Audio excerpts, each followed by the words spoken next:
오늘의 사연 지금 바로 시작해 볼게요. 안녕하십니까. 39살 되는 남자입니다. 총각 시절에 나이가 계란 한 판이 됐다고 친하게 지내던 후배들한테 어른인 척 깝죽거리던 게 엊그제 같은데 이제는 벌써 40을 앞두고 있네요. 그래도 그나마 다행인 게 올해부터는 연나이가 사라지고 만으로만 따진다고 하니 덕분에 1년 더 30대로 살아갈 수 있게 되었습니다.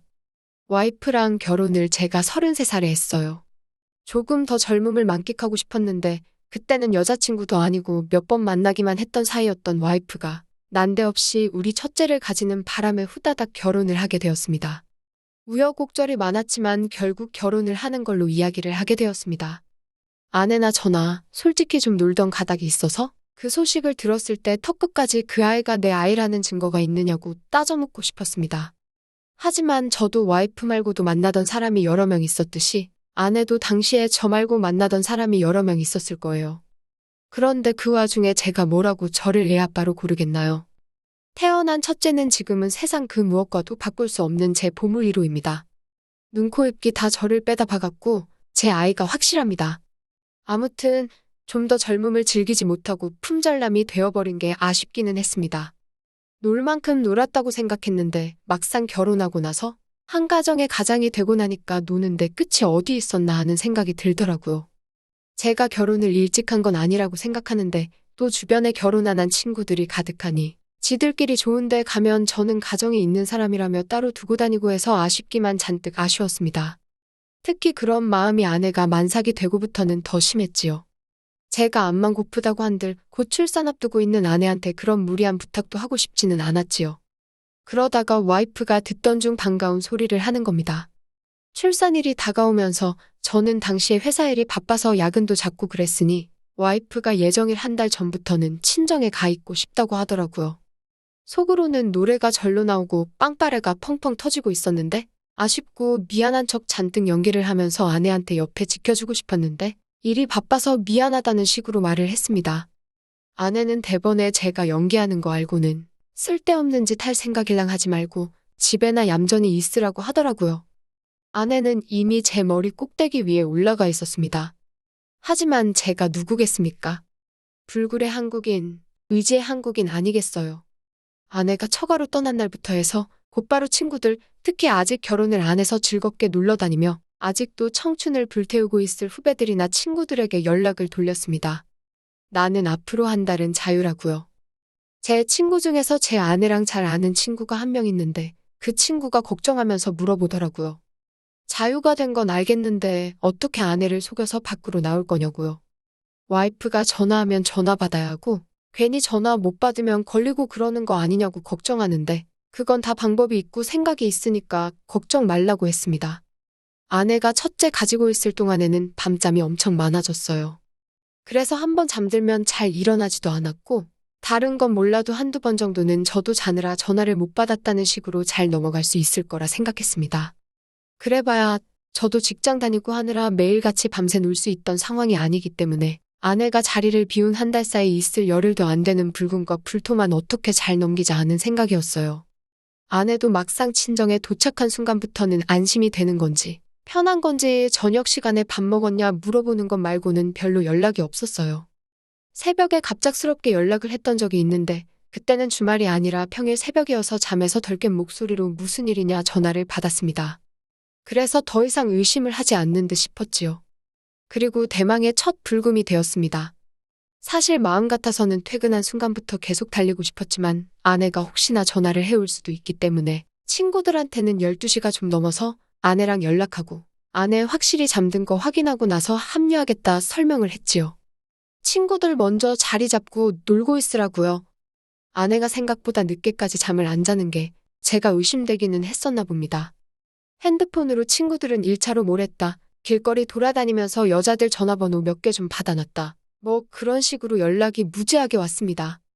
친구들이 인증샷이라고 이 사진, 저 사진 찍어서 보내주고 여자들이랑 연락처 교환해서 합석을 한 해 만에 뭐 그런 소식을 전해오니까 저도 안달복달 하게 되더라고요. 그래도 이제 첫 단추인데 아내한테 확실한 믿음을 주지 않는 이상은 저도 밖에 나올 수 없겠다는 생각이 들어서 참았습니다. 참고 견뎌내니 아내가 마지막에 제가 진짜 집에 있는지 확인해보겠다며 전화를 걸었어요. 제가 사진까지 찍어보내면서 나 집이고 잘 준비까지 다 마친 상황이라고 자신있게 보여줬습니다. 그리고 나서야 아내는 저보고 잘 자라는 인사를 해줬고 자유의 몸이 된 저는 뒤도 돌아보지 않고 그 길로 밖으로 나가 택시 타고 친구들이 이미 모여있는 번화가로 향했습니다. 예상보다 더 시간이 늦어져서 아쉬운 상황이었는데 친구놈들이 저 오는 시간까지 감안해서 이미 다 밥상을 차려놨다고 하더라고요. 무슨 말이냐고 하니 친구들이 이미 연락처 교환한 여자들하고 해서 술자리를 만들었고 제가 늦게 합류할 것까지 생각해서 인원수도 다 맞춰놓았다는 겁니다. 오히려 저랑 짝이 될 여자가 지금 혼자라고 저만 기다리면서 혼자 짝도 없이 쓸쓸하게 술만 마시고 있다고 빨리 오라고 하는 겁니다. 전화기 너머의 여자도 오빠 거리면서 나 기다리게 만드는 거냐고 자기 기다리게 만드는 남자는 싫어한다고 하면서 빨리 오라고 코맹맹이 소리로 애교를 부리더라고요. 그래서 제가 금방 가겠다고 20분 내로 도착하면 나한테 계속해서 애교를 부려주는 거다 뭐다 하면서 벌써 이미 택시 안에서부터 서로 애인 모드가 돼서 작업을 치고 있었습니다. 친구 녀석 말로는 저를 위해서 술도 조금 먹여놓은 상태라고 하더라고요. 제가 원래도 주량이 좋은 편인데 다음날 괜히 목이 잠겨서 와이프한테 의심을 살 수도 있으니 술도 조금만 먹을 수 있게 배려를 해줬다는데 제가 왜 이 친구들하고 평생지기를 하기로 했는지 역시 친구보다 좋은 게 없더라고요. 아무튼 그렇게 택시기사님을 보채가지고 친구들이 여자들하고 합석해서 놀고 있는 호프집에 도착을 했습니다. 이미 문 앞에서부터 제 친구들 웃음소리가 들리는 게 아주 분위기는 분위기대로 무르익어 가는 것 같더라고요. 그래서 저도 신이 나서 한다름에 테이블로 가서 비어있는 자리에 앉았습니다. 제 빈자리 옆에 앉아있는 여자가 바로 저의 오늘 밤 파트너가 되는 건가 싶었지요. 그리고 슬쩍 얼굴을 본 순간 저도 그녀도 동시에 얼어붙어 버리고 말았습니다. 왜냐하면 제 옆에서 저를 기다리고 있던 게 다른 사람이 아니고 제 처제였었거든요. 이런 데서 처제를 만날 거라고는 생각도 못했습니다. 아내나 저나 원래 결혼하기 전에는 노는 걸로 워낙에 유명한 사람들이었어요. 그런데 처제는 아니었거든요. 학교도 서울대는 아니지만 명문대를 다니고 있고 집에서도 워낙 공부를 잘해서 기대를 한 몸에 받고 있는 그런 처제였어요. 얼굴도 이쁘장한 편이긴 한데 완전 모범생이라서 저는 처제가 화장을 이렇게 짙게 하거나 과감한 패션을 한 것을 본 적이 없었거든요. 아내보다 나이가 엄청 어린 건 아니지만 그래도 몇 살 젊다고 해서 꾸며놓고 보니 아내 한참 때랑 비교해봐도 손색이 없을 정도로 예쁘긴 하더라고요. 하지만 제가 결혼 반지도 빼고 나와서 총각 친구들 사이에서 총각 행세하면서 같이 부어라 마셔라 하면 뭐 하겠습니까? 옆자리에 제 파트너라고 앉아있는 게 다른 사람도 아니고 처제인데 말이에요. 여자들이 아직도 왜 그런지는 모르겠는데 그래도 다행인 게 제가 도착하니까 놀다가 우르르 다 같이 몰려가서 화장실로 가더라고요. 그래서 제 친구들하고만 술자리에 있게 되었는데 친구들이 음흉한 미소로 저를 쳐다보고 있는 겁니다. 모처럼의 저희 일탈을 위해서 여자들 무리에서 제일 예쁘고 참한 애를 저한테 양보해 준 거라고 생색을 다 내더라고요. 실제로 그 여자들 중에 처제만큼 예쁜 사람은 없었습니다. 친구들은 고맙게도 저를 위해서 자기들이 폭탄 처리를 하고 그 중에서 제일 예쁜 사람을 제 옆에 앉혀준 겁니다. 그 마음이 고마운데 친구들한테 니들이 내 옆에 앉힌 그 사람이 바로 내 처제다라고 말을 꺼낼 수가 없었어요. 속이 답답해지니까 잠깐 찬바람 좀 쐬고 싶어지더라고요. 안 그래도 여자들 일행이 다시 우르르 몰려오고 있길래 잠깐 양해를 구하고 밖으로 나왔습니다. 그런데 급하게 나온다고 라이터를 안 가져 나왔나 보더라고요. 외투 주머니며 이리저리 찾아봐도 나오지가 않더라고요. 그런데 제 뒤로 누가 라이터를 쓱 들이밀더라고요. 불 켜주는 걸 보고 고개를 돌렸는데 제 뒤에는 처제가 서 있었습니다. 그리고는 처제도 이어서 불을 붙이더라고요. 이게 내가 알던 그 모범생, 집안의 기대를 한 몸에 다 받고 있는 낯가리고 숫기 없어서 형 부으면 맨날 고개만 숙이고 묻는 말에 대답만 하는 그 귀여운 처제가 맞나 싶었습니다. 아무튼 그날 처제의 본 모습을 알게 돼버린 거죠. 집에서는 자취한다고 이런 입은 건지나 싶은 옷을 입고 다니는지도 모를 텐데 마침 제가 오늘 처제의 집 밖에서의 진짜 모습을 알아버리게 되었던 겁니다. 처제는 저한테 어떻게 하고 싶냐 물어보더라고요. 그게 무슨 소리냐고 물었습니다. 우리가 이대로 집으로 그냥 돌아가는 방법도 있지 않느냐고 하더라고요. 그런데 저도 모처럼의 기회이기도 하고 이제 제 친구들도 하나둘씩 장가를 가기 시작하면 언제 또 이렇게 놀겠냐 하는 생각이 들어서 조금 아쉽기도 했습니다. 제가 주저하니까 처제도 주저하더라고요. 처제도 친구들 앞에서 솔직히 합석을 했는데 그게 형부랑 합석이 되었다고 말하기 너무 쪽팔리다고요. 그렇다고 놀던 중에 자리에서 사라지면 친구들이 자기를 나쁘게 봐서 다음부터 같이 안 다니면 어떡하냐고 하더라고요. 그러니까 처제가 제안을 먼저 하기를 오늘은 그냥 형부 처제인 거 있고 각자 재미있게 놀자고요. 형부가 여자랑 같이 술이 마시고 싶은 거면 굳이 자기가 아니라도 자기 친구들이 3명이나 더 있는데 그냥 이 사람 저 사람 바꿔가면서 말 걸고 그러면 되는 거 아니겠냐 하더라고요. 그래서 처제한테 그렇게 하자고 했습니다. 그냥 오늘 일은 오늘 일로 넘어가고 친구들과 즐거운 분위기를 유지하기 위해 서로 모르는 척 재밌게 놀다 가는 거로 하자고요. 그래서 처제와는 그렇게 서로의 합의하에 술자리에서는 서로 처음 보는 걸로 하고 괜히 친구들 분위기 깨트리지 않고 즐겁게 놀다 가자고 이야기가 되었습니다. 처음에는 의식이 되더라고요. 솔직히 그 상황에서 의식 안 할 수 있는 사람이 어디 있겠습니까? 뭘 해도 괜히 신경 쓰이고 부자연스럽고 그랬어요. 그래도 애써 친구들이 끼고 앉아있는 다른 여자들한텐 나름 추파를 던지기도 했습니다. 이미 결혼하기 전 시절에도 여자 꼬시는 데는 도가 터있던 사람이라서 솔직히 친구들 옆에 앉아있다고 해서 못 꼬실 것도 없다고 생각했는데 잠깐 결혼 생활 8개월 했다고 해서 그동안에 실력이 많이 죽었는지 여자들은 제게 눈길도 안 주더라고요. 조금이나마 대화에 물꼬가 트이려고 하면 친구들도 나서서 철벽을 치더라고요. 왜 자기 여자한테 찝적대냐는 식으로 말입니다. 친구놈들도 지들 딴에는 가장 예쁜 여자를 제 옆에 앉혀준 건데 막상 차려놓은 밥그릇에는 손도 대지 않고 자꾸 다른 놈 밥상에 기웃거리는 것처럼 보였는지 나중에 가서는 저를 경계하더라고요. 어떻게든 차선을 노려보려고 했습니다. 처제도 술자리에서 저 말고 제 친구들을 꼬셔보려고 노력했는데 친구들은 이미 저에게 제일 예쁜 처제를 몰아주기로 작정이라도 했는지 소용이 없더라고요. 아무튼 그러는 와중에 술이 한 잔, 2잔씩 들어가고 파트너끼리 같이 해서 술게임도 하고 그러다 보니까 생각보다 술을 많이 마시게 되었습니다. 주량이라는 게 또 한동안 술을 안 마셨던 이력이 있어서 그런 건지 그날따라 술이 금방금방 취하는 기분이 들더라고요. 평소라면 여자들이 옆에 있으면 소주 4-5병은 거뜬했는데 소주 1-2병 정도 마셨을 때부터는 점점 정신줄을 붙들고 있기가 어려워지는 겁니다. 그러다가 벌칙에 걸려서 처제랑 벌칙술도 마시고 그러면서 옷깃도 좀 스치고 하다 보니까 그때부터는 묘한 기분이 들기 시작하더라고요. 처제도 은근히 저랑 그러고 있는 걸 즐기고 있는 것처럼 보이더라고요. 그러다 나중에는 그때 술이 너무 많이 취해서 중간중간 기억이 없는데 처제랑 같이 감자튀김 가지고 빼빼로 게임도 하고 있고 벌칙주라고 해서 러브샷도 하고 아주 난리도 아니었습니다. 나중에는 저랑 처제랑 둘이 손을 붙잡고 있더라고요. 그렇게 1차가 끝나고 술 얼큰하게 취해가지고 2차로 노래방으로 향했습니다.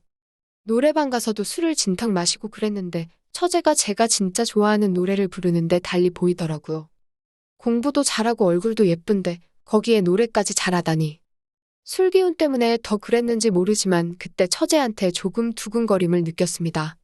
그러다가 처제랑 같이 듀엣으로 노래도 부르고 노래에 맞춰서 블루스도 추고 그러고 있으니 주변에서 둘이 잘 어울린다며 뽀뽀하라고 난리들도 아니더라고요.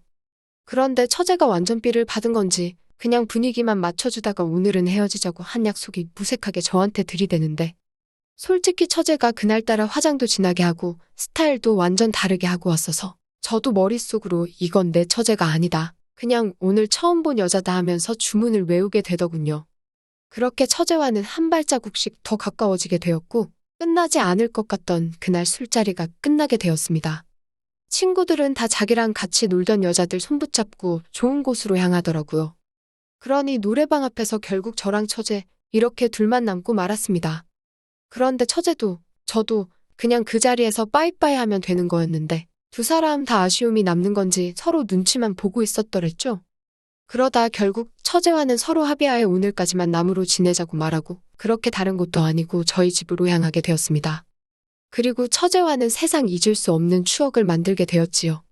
솔직히 아내랑 비교했을 때 그래도 놀던 구력이 와이프가 더 좋아서 그런지 아니면 제 마음속에 남아있는 일말의 양심이었는지 처제보다는 역시 마누라였습니다. 그리고 다음 날에 숙취 속에서 일어났어요. 오랜만에 필름이 끊어질 때까지 부어라 마셔라 했더니 머리가 깨질 것처럼 아프더군요. 그런데 옆에 누워서 자고 있을 처제가 보이지 않더라고요. 저보다 먼저 일어나서 집에 갔을 수도 있겠다 싶었습니다. 아무래도 큰 실수였으니 말이지요. 물 마시러 밖으로 나왔는데 처제가 옷이 불편해서 우리 마누라 옷을 꺼내 입었는지 익숙한 복장의 뒷모습이 보이는 겁니다.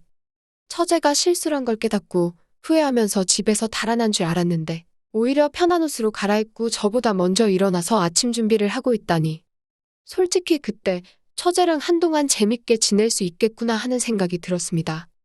적어도 한 달 정도는 집이 빈집이었을 테니 말이지요. 그래서 아침 준비를 하고 있는 처제를 뒤에서 껴안았습니다. 아직 두통 때문에 머리도 띵하고 숨결에서는 술 냄새가 아직도 나는 것 같은데 저는 머릿속에 온통 후반전 생각밖에 없었거든요. 그런데 의학하는 단발마의 비명소리와 함께 저를 밀치더라고요. 그리고 그 목소리의 주인공은 처제가 아니었습니다. 그리고 아내도 아니었지요. 그날 아침에 저를 위해 식사 준비를 하고 있던 건 다른 사람이 아니라 장모님이었던 겁니다. 아내는 이미 제가 놀러 나갈 것을 알고 있었던 거예요. 그리고 밤새 술 마시고 들어올 게 뻔한데 아침에 밥도 잘 안 챙겨 먹을 거라고 속 버릴 수도 있으니 해장국이라도 좀 끓여주면 좋겠다 싶어서 장모님한테 아침에 우리 집으로 와서 저 좀 챙겨달라고 따로 부탁을 했던 겁니다. 장모님이나 와이프나 집에서 입는 편한 옷은 거의 똑같은 걸 입는 데다가 둘이 체구도 비슷하고 옷이 똑같으니 숙취의 앞도 제대로 안 보이던 제가 당연히 그건 전날 밤 같이 있었던 처제일 거라 생각하고 장모님을 뒤에서 끌어안아 버린 거지요. 장모님이 저보고 뭐 하는 짓이냐고 화를 내는 겁니다. 솔직히 그때 온몸에 식은땀이 흐르고 정신이 다 없었어요. 장모님이 애초에 왜 우리 집에 와 계시는지도 그 상황이 이해가 안 되었고 처제는 온데간데 없었으니 말입니다. 그런데 처제 일 때문에 장모님이 오신 거면 저를 두들겨 팼으면 두들겨 팼지. 절대 아침 준비는 안 해줄 거라는 생각이 들었고 제 생각에는 처제가 다행히 장모님 오시기 전에 이 집에서 나간 거구나 하는 생각이 들었습니다. 그래서 제가 장모님한테 죄송하다고 했어요. 처제인 줄 알고 껴하는 거지만 그게 아니라 임기응변으로 집에서 일주일 내내 혼자 지내다 보니까 와이프가 너무 보고 싶어서 제가 헛것을 본 건 줄 알았다고 너무 보고 싶은 아내의 뒷모습이 보여서 껴하는 거라고 둘러댔지요. 그런데 그게 먹혔습니다. 장모님이 아주 제 대답에 만족을 하신 거지요. 자네가 그렇게 우리 딸을 아끼는 줄 몰랐다고 하시면서 다시 봤다고. 엄마 마음이 딸 곁에서 지켜주고 싶어서 그런 거니까 힘들어도 저보고 참으라고 하더라고요. 그렇게 그 엄청난 위기를 순간의 임기응변으로 이겨내게 되었습니다. 장모님이 챙겨주신 해장국 먹고 장모님이 돌아가시자마자 곧바로 처제한테 전화를 걸었습니다. 처제 어디냐고 지금 우리 집에 장모님 왔다 가셨는데 혹시 마주친 거냐 들킨 거냐 물어봤더니 아니라고 하더라고요. 그리고 처제하고는 그날을 이유로 그날 일은 서로 비밀에 붙이기로 했습니다. 그게 벌써 6년이나 지난 이야기네요.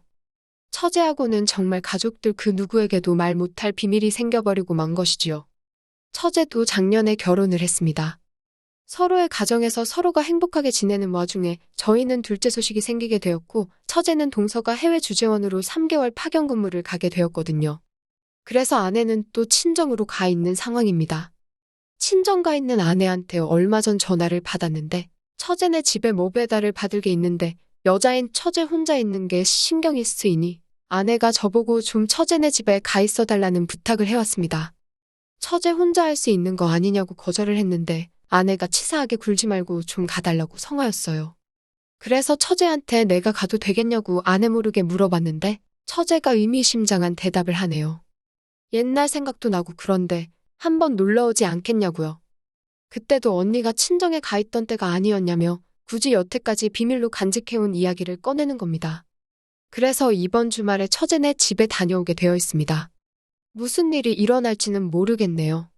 무슨 생각으로 그 이야기를 꺼내가며 저를 오라고 하는지는 이번 주말에 다녀와 보고 나서 알게 될 것 같습니다. 다녀오게 되면 제가 후기를 보내보도록 하겠습니다. 오늘의 사연은 여기까지네요. 긴 사연 끝까지 들어주셔서 감사합니다. 구독과 좋아요 잊지 말아주세요.